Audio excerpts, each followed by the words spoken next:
What's up, everybody? Welcome back to another Friday night Win Daily special with myself, Gloeck, and my man Schreck. You know, that kind of rhymes, Joel. We got Gloeck and Schreck in the house tonight, and we were good in week 0. Got a lot of great comments from the fans out there, and we're going to be even better. I know, Joel, you had a good night last night. We're looking good tonight, but let's make it a better Saturday. How you feeling? I'm feeling good. I'll be honest with you. I'm excited for the first full week. We had week 0, but this is the first full week. I'm a little overwhelmed. There's 14 games on the main slate, and you can't just ignore a game. You have to know what's going on in each game. So I'm excited to see it. I'm excited for football to start, but we got our work cut out for us for tomorrow with 14 games.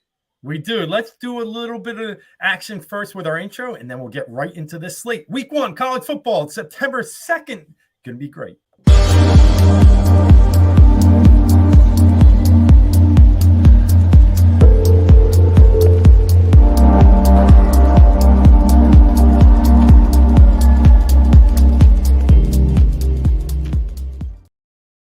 And we're back. Joel, I'm going to let you run us like you usually do. But tonight we're going to do something different, right? We like to go game by game, but with a 14-game slate and so much out there, we want to keep this clear and concise for you guys. So we're going to go position by position tonight, right? I think we have to. I think in a 14-game slate, my strategy is narrow this down as much as I can. Right? I'm going to have maybe 4 to 6 core games where I'll pull players from. I'm going to have my stacks in. And then you can pull a single player here or there, a running back or receiver, a stud from those other games. But you got to kind of pick a few games, the highest scoring games, the best scoring environments, stack your stacks there, and then, find your one-off guys that you might put in to make your lineups work. So that's going to be the strategy. And what we're going to try and do is value the best values on the board at each position. So we'll go quarterback, running back, receiver, because that's all there really is in college. So obviously, players do play tight end, but in DraftKings, they're just a receiver. So we're going to go through it that way, the 3 positions, and we're going to highlight our favorite plays, our favorite values, and get us set up for an exciting week 1. We'll start a quarterback. This week. Now, in college football, if you're new to this, which most of you, if you're watching this show, you're probably not. But as a reminder, college football, you can play 2. There is a super flex. So you can play your main quarterback, you can play a second quarterback. It's going to be really hard to build lineups with 2 really expensive quarterbacks because you just run out of money. So typically you play one high-end guy, you find a value quarterback second, especially with 14 games, you're probably going to want to use 2 quarterbacks. It's unlikely that you wouldn't use the Superflex as a quarterback. So let's get into it. We'll start with you, Dave. Who are you looking at? Who are you most attracted to at the quarterback position this week?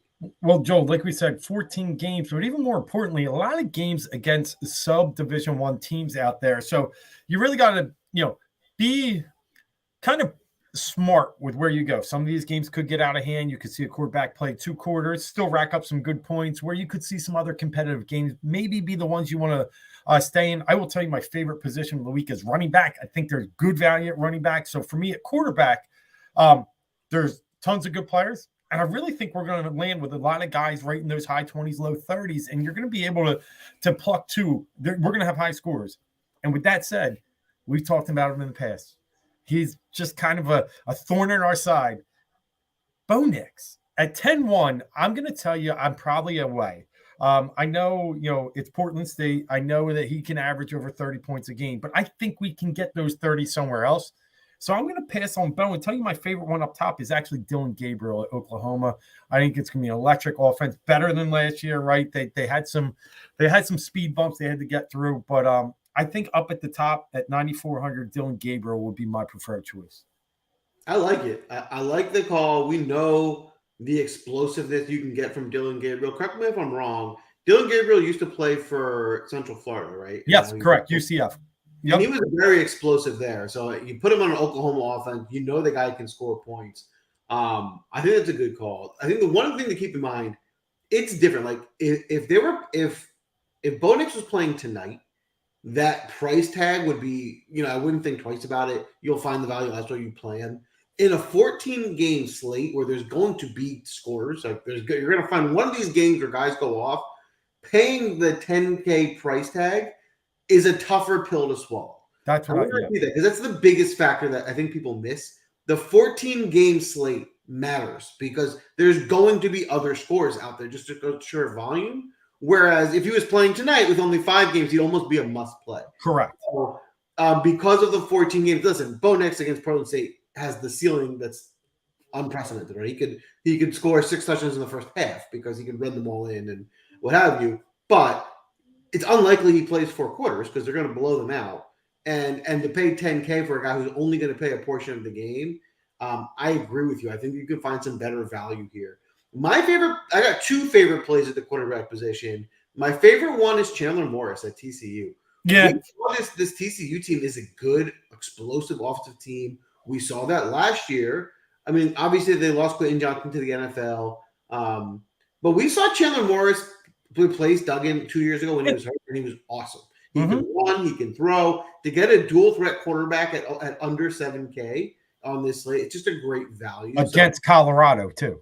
Against Colorado. And now all the eyes are going to be on that game. But you turned over the roster. They were already bad already, but there's no continuity there. So I love that play.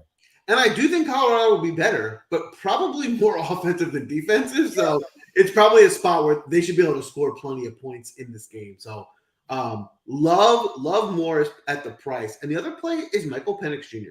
Yep. We saw him kind of have a breakout year last year. He's returning a lot of that offense back. I think they're going to be very explosive. People like this team as a sneaky team to have a really good year. Again, another 8.4K. He's pretty affordable, and I think as high as the ceiling as anybody this week. And so I'm going to pair my second with the game you just talked about. I think Taylon Green on the other side of the field, Boise State quarterback, is a really, really good player. He's a physical player. He runs the ball. So I really like he went 12 for 119 in the bowl game running last year to end the year. Washington, Boise, could put up a lot of points. They're close rivals. I like Penix on the other side. He's bringing back his 2 top receivers, right? In Rome Odunze and Jalen McMillan, both went over 1,000 yards. So I like him, but I think you compare him with Taylon Green. 6,800. I totally agree. Taylon Green, one of the things I look for trying to sneaky value play in college especially is a runner, because these guys can break off big runs. You score a rushing touchdown, you just have such a higher floor and ceiling by being dual threat.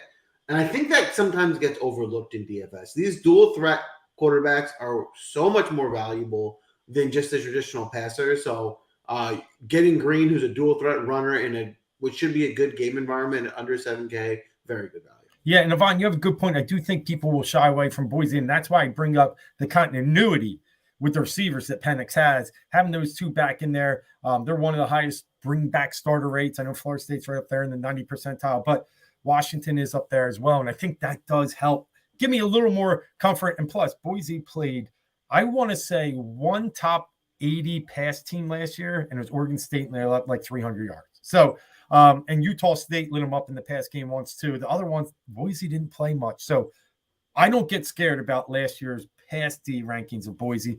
I could be wrong, but I don't think they were as strong as the numbers say. And if you're not, as long as you're not talking about Georgia or Alabama, I do think this Washington offense is almost matchup proof. I mean, they're explosive. I mean, obviously Georgia, Alabama, that's another class. I wouldn't play them against them, but Boise, while yes, they historically have had decent defenses, this is a Washington offense that I think is, top 10, 20 in the country. They should be fine. Yeah, let me ask you 2 others before we get to the next position. And for me, one's a fade, one's a, I would play Sam Hartman at 9,700. What I saw against Navy is that this team's going to commit a little more to the run and play action, and he's going to get his throws, but he's not like he had a really good game and was like 23 points last week. So I tend to think 9,700 is a little high for him. I'm curious what you think. I would agree. The price is high for Hartman. Sam Hartman's a very good player. Yeah. One of the best players in the country. There's nothing not to like about Sam Hartman. The issue you're going to get here is, and this is more with college football, the difference between college football and NFL is you really have to take game environment into consideration. The likelihood that Sam Hartman's throwing the ball in the second half in this game is so slim. They're going to be up so big. Like, he's at one half to put up enough points to pay off 9.7. That's the issue. They're going to kill them, and they're going to run the ball in the second half. So because of that, I will be playing Hartman this year in better matchup, but this is the week where I can't imagine him playing more than 3 quarters at most. Agreed. So I'll go to the other game because I like this game environment. and it's Joe Milton III with Tennessee taking over for obviously Hendon Hooker, and he's got Virginia in the house. So, tightly contested battle there. Obviously, Tennessee's favorite, but I kind of like Milton in this at 8,700. I think it's a good spot. Milton's a very talented quarterback, right? And we're finally going to be able to see him get fully showcased here as the guy. As last year, he was playing behind Hooker, and he got a few games when Hooker got hurt. But Milton's a good player, and this is a guy who also transferred from UCF a few years ago and had showed some big games there too. So I think there's plenty of upside with Milton. And again, to your point, the price tag is 8.7, much preferred to these 10K 9.7 guys where you can do more with your lineup. So Milton's definitely going to be in my player pool. Before we move off quarterback, there's one more guy I'm going to mention. A guy I like, and there's a lot of question marks around him. Prime Jr. Okay, that's what I was going to say. Sanders, right? And I think he's going to get all the opportunity to rip it around, right? They're going to be crazy. Like it's wild there. Yes, Prime Jr. I love. If you knew how he played at Jackson State, I mean, the whole offense is him. He runs the ball, he throws the ball, and he's talented. He can run, he can throw, he's got a good arm. The best case scenario is that they can't stop them, and it's just a shootout, and they have to, even if they're playing from behind, and he has every ability to throw and run and come back. I have a hard time imagining him, because of his style of play, that he doesn't at least hit his value because, of all the things that they're going to ask him to do on this team. So I think Prime Jr. at 7K is for sure in play. Yeah, so I have Prime Jr. with Chandler Morris and Taylor Green between 6,800 and 7K. You could really that's where we're getting at. You're going to get 30 out of one of those guys. Yeah. Where Bo Nix is going to get you 30. Yep. 3K more. So yeah, we got one question from Vaughn, and I'm going to tell you, I did ponder this one a little bit. So Mordecai, I think he's coming over with SMU, one of those high passing schools. So Wisconsin school that's not really in that, and they still got Braylon Allen.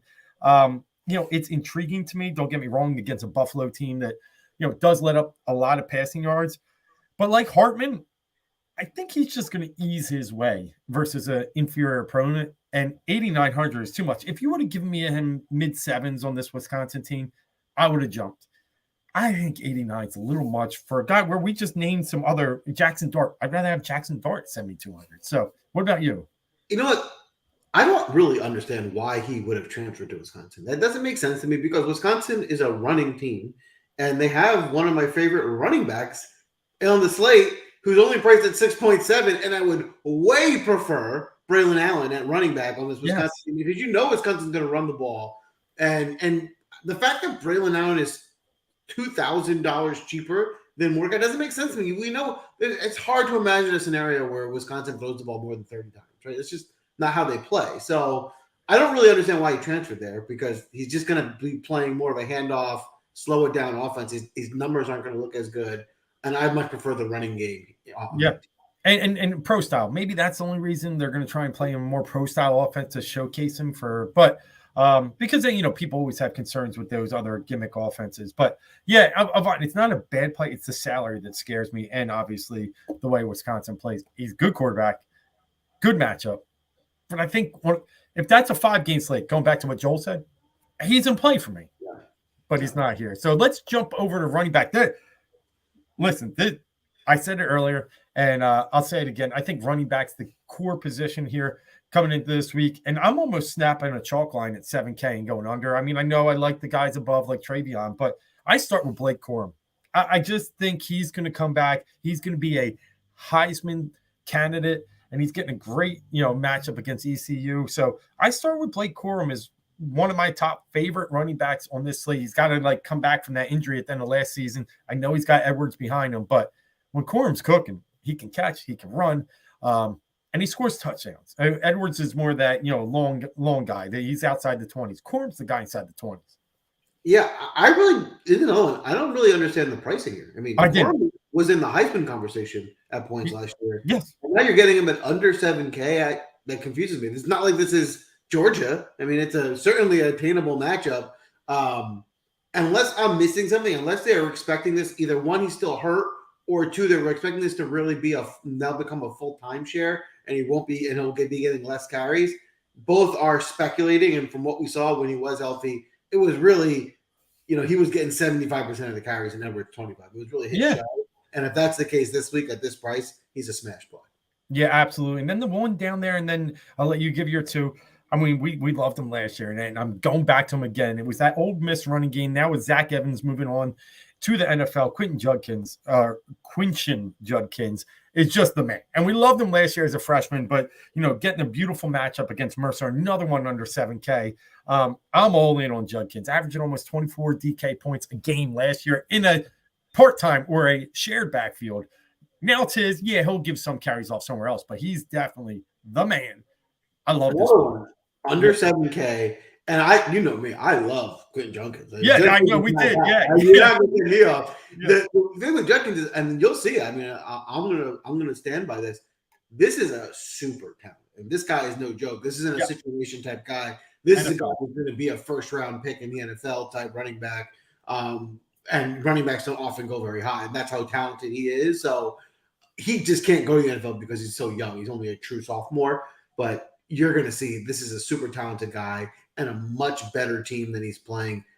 There's no ceiling for him this week. He can completely shatter the slate. Yeah, I love him this week. I got some really good value ones, but let me go with you with some of the other ones you like before I get into my value plays. Yeah, so I mentioned already, but I'll just remind again, Braylon Allen. Yeah, we know Wisconsin wants to run the ball, and we know Braylon Allen can go off. And this is where, if you want to find your value this week, there is a ton of value at the running back position. I agree. We already named a bunch of guys who are under 7K that have unlimited ceilings. And so because there's so much value at running back, I'm not going to spend up because I just think some of these cheaper guys have the ability to have those ceiling games. And there's, 4, 5, 6 of them that I'm happy to play, I'm just going to list a few off. Braylon Allen, Bucky Irving, Blake Corum, Ray Davis on Kentucky. Yes. Yep. Jonathan Brooks, even at Texas. I mean, Texas looks to be a pretty explosive team.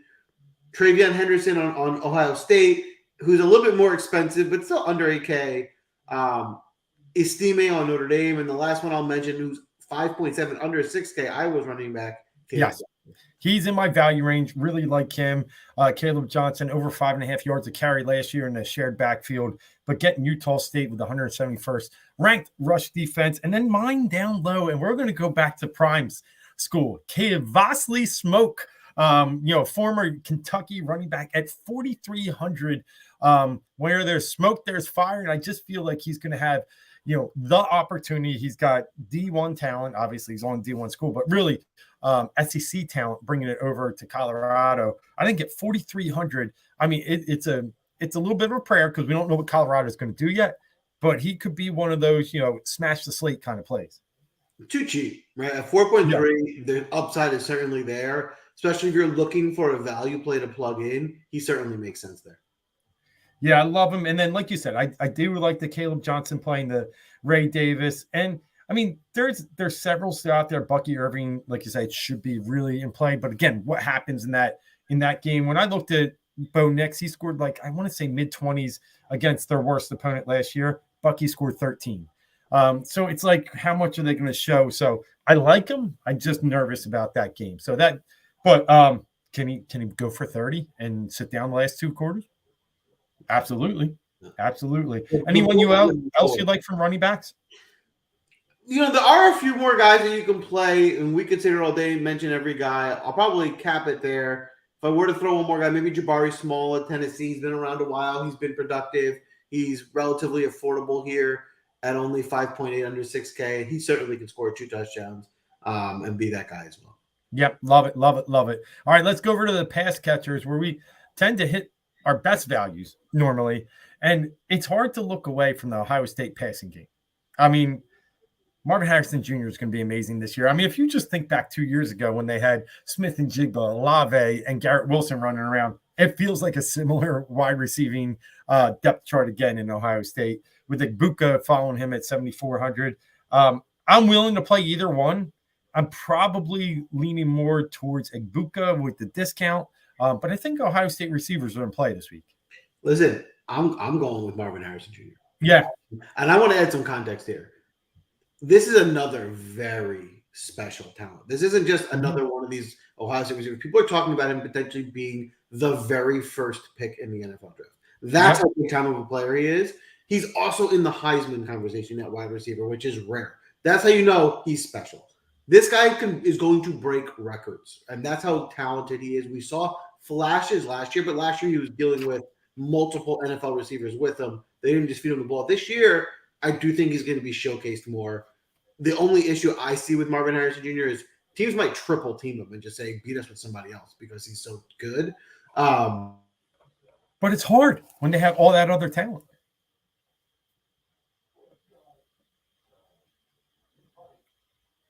Oh, we might have lost Joel for a second. But yeah, I am absolutely in on Marvin Harrison this year. He's going to be, he's going to be in New York in December going for the Heisman Trophy.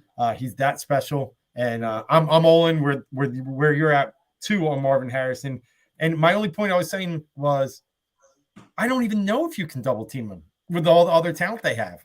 So it's going to be he's going to get his numbers. Yeah, he's a special kid. And then don't let the 9.1 price tag scare you. It's high. It certainly is, but he certainly has the ceiling. The question is going to start being with him throughout the year. Is the game going to be close enough for him to play enough? That's your issue, right? Because if they're winning, 34-0 at halftime, they're not going to be throwing the ball that much in the second half. So you start finding the games where teams can keep the game close. Because if he's playing 4 quarters and they're throwing, he's probably going to be the best player in the slate. Yeah, I agree. So I'll tell you my favorite spot might be yours too. Another talent I think is really hard to stop. And now with another year in the system and maybe another year under the same quarterback, Xavier Worthy. I just think it's a great spot, 6,100. He's hard to guard. And, they just have a really good matchup again this week. But Texas is a team that needs to get off on the right foot. Rice is 181st versus the pass according to DraftKings. I think he's going to be one of those top 4 or 5. He'll be in the Biletnikoff talks. I like Worthy a lot. 6,100, I almost feel like it's close to a free square. I like it. With him now looking likely to be for sure their top guy, getting that targets, that volume, he certainly has the upside to be a slate-breaking type player, especially this week. And with him, I'm going to add a guy who's got a lot of upside, and I think is just very underpriced this week. It almost looks like a mistake to me. I will certainly be overweight on Brew McCoy, Tennessee now top receiver, who is being priced under 5K, which to me doesn't make any sense. We've seen him have some big games already in his career with Hyatt now in the NFL and Tillman also in the NFL. He's the number one guy. And what we've seen is a fast-paced, explosive offense. Ton of upside there at under 5K.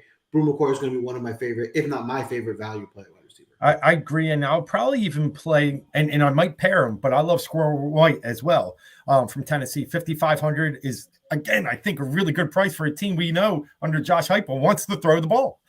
So, yeah, McCoy, White, I think are both really good targets. So I'm going to look at both them, and I'm going to look, Vaughn mentioned it earlier.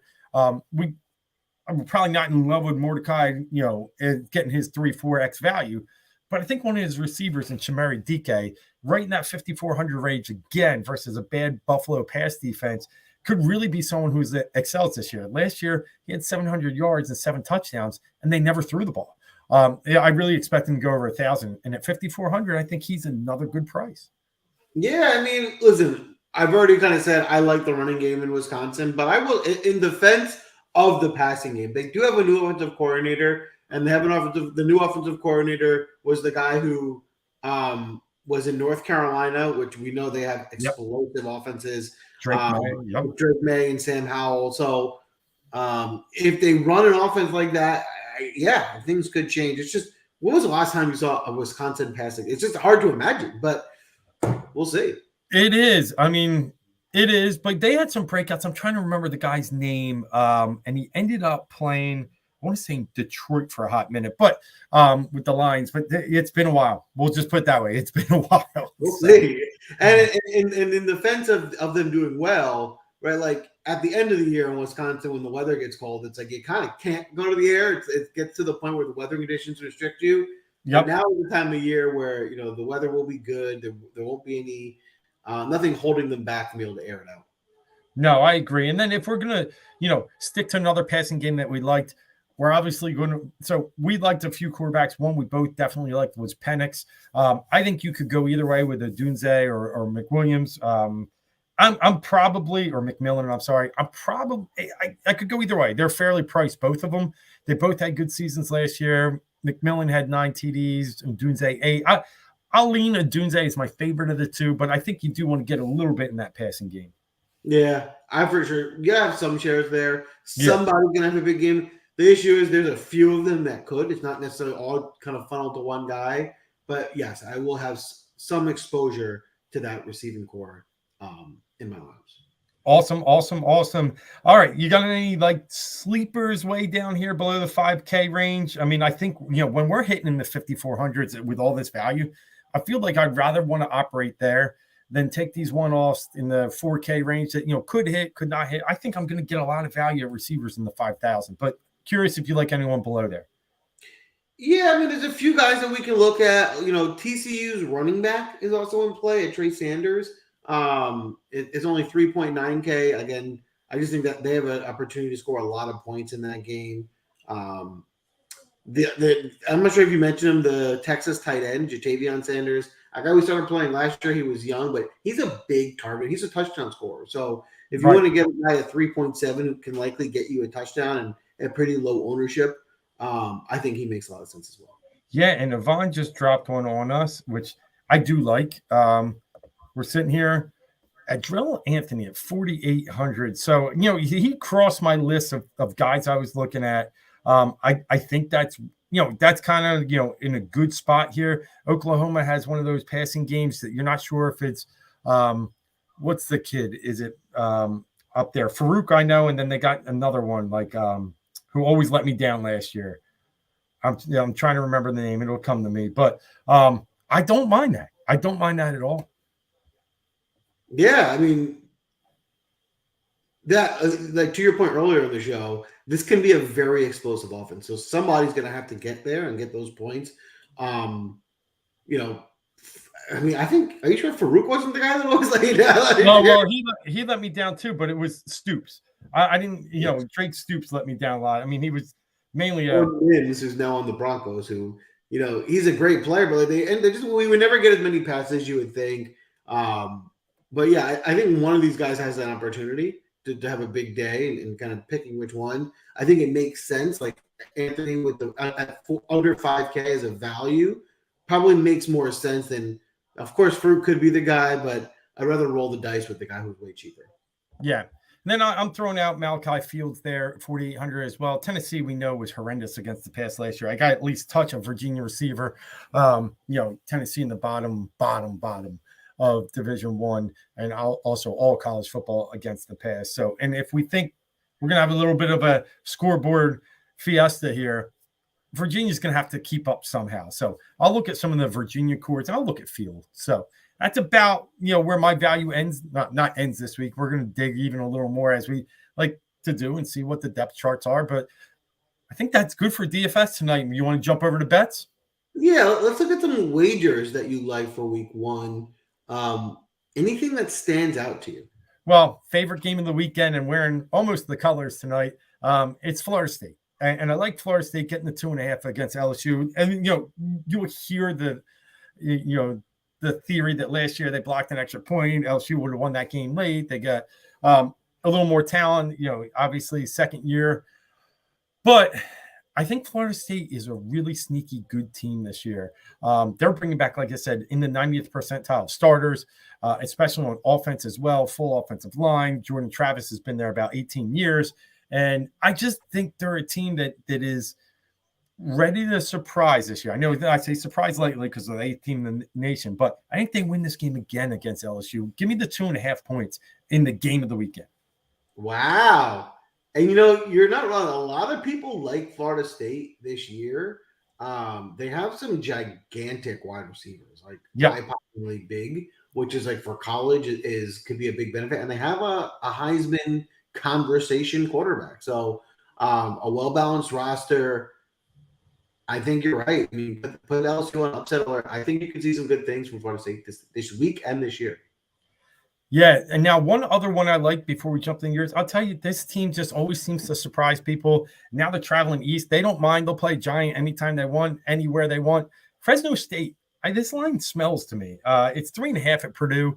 Obviously they lost Jay Kaner going to pro. He's with New Orleans now, but they just find ways to, get some prototypical quarterbacks in. And once again, they did. And I think they can be in this game. I think they're a dangerous dog here, plus 3.5. I'll take the Bulldogs against Purdue. There you have it. I love it. From my end, it's so early in the year. I'm not really going to make too many heavy bets. I'm definitely going to be playing more on the DFS side than I'll be wagering. Especially with a lot of these lines, for a lot of these big time games, we're talking 30, 40 point spreads, which to me can be very challenging to handicap. But I will mention, I do kind of like Alabama. I know it's 40 points, but we've seen these Alabama teams, and the difference is defense. Teams just don't score, especially when they're outclassed. And Alabama can run the ball the whole game to get to the 40 points. So that's the one I like the most, and it's more because of the defensive side. I just don't think they're going to be able to score on them. And it's not Alabama will score as much as they need to because they're just outclassing. Well, and I love that point because last year Alabama's defense was one of the worst in their recent history, right? So Saban's been chewing them out for 364 days here. And I think, you got a good point. They're going to come much inspired this year, and they're going to come playing hard. So I like that. Good pick. I'll roll one last one out. Keep an eye on South Alabama. Team that really gave people a lot of trouble last year, was a bold team, goes to Tulane under a touchdown dog, 6.5. I think they can win that one outright. Tulane had a little turnover. They were surprise darlings, the green wave of cash, as we like to call them. But Tajay Spears now going to the NFL. I think South Alabama is a real live dog in that game. So throw that one out there for my dog of the week. How's that?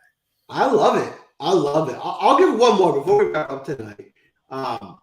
I like North Carolina. I think that spread looks too small. Maybe people are projecting a jump from South Carolina this year, but I think they're a little overrated. North Carolina has one of the best quarterbacks in the country. That offense is going to move. I think the 2.5 points, they should easily be able to cover. So we'll go to North Carolina as well. I love it. South Carolina, team that caught on at the end of the year. People high on Rattler again, but I just don't believe in him. I believe more, like you said, in the Drake. I'm a fan of the Drake. So let's roll with the Drake. I love it, Joel. Well, that wraps up a heavy half hour of so much stuff here, CFB wise, on the Win Daily Sports Network. I am Dave. That is Joel. Hit us up on Twitter. Hit us up in the Discord. We'll definitely be commenting. Show us your screens. Joel took down the big one last year. We're looking for someone. If it's not us, I hope it's you to take it down as well. But until next week, we'll have some week 2, and maybe I'll have a better backdrop. We'll see you then. This is Dave. That's Joel. We're out.